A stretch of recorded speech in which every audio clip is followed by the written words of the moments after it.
A very good morning, viewers. It's 9:30 and you're watching Republic TV. I'm Deepak Suresh Kumar. First up, we have some big breaking news coming in. Bangladesh has raised the historically unresolved issues and demanded a public apology from Pakistan.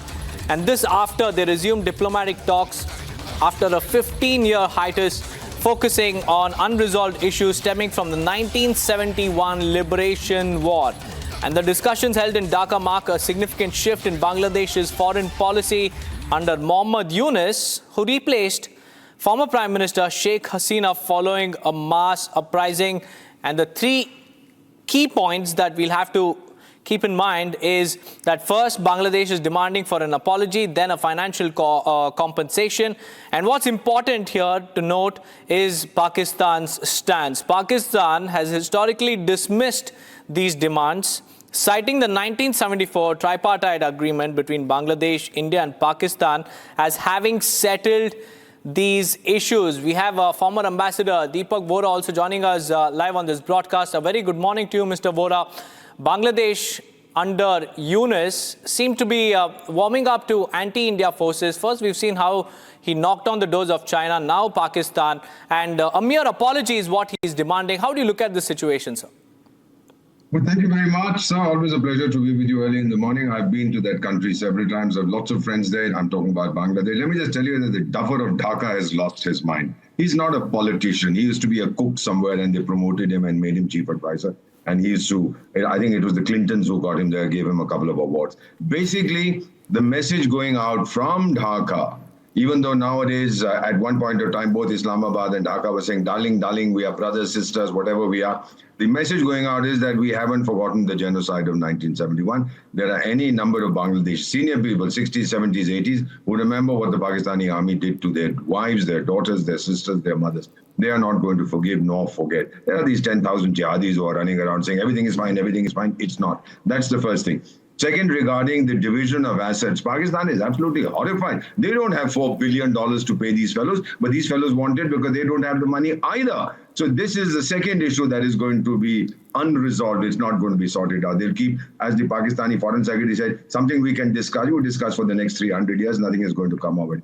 Then, sir, you might recall that it was last month, March, that the UN High Commissioner for Human Rights warned Bangladesh that if we find out that your military was involved in anti-minority pogroms during the July-August anti-Hasina uprising, you will be banned from UN peacekeeping mission. Sir, that will be a slap in the face of Bangladesh politically, but also economically, because they depend on the money that they get through these to bolster their dwindling foreign exchange reserve. And then, of course, India has, as you know, banned the transit business that these fellows used to do. And they have said, we won't buy yarn from India. Idiots. Sir, there's an English expression, I'll modify it. They are cutting off their face to spite their nose. They've been trying to replace their army chief. He's going to hit back when the time comes. So I think the duffer of Dhaka, based on all that is happening, should understand that his days are numbered. The American dark state that was supporting him has been dismantled. The Chinese haven't given him $1. Lots of promises. Not $1 will come. Ultimately, sir,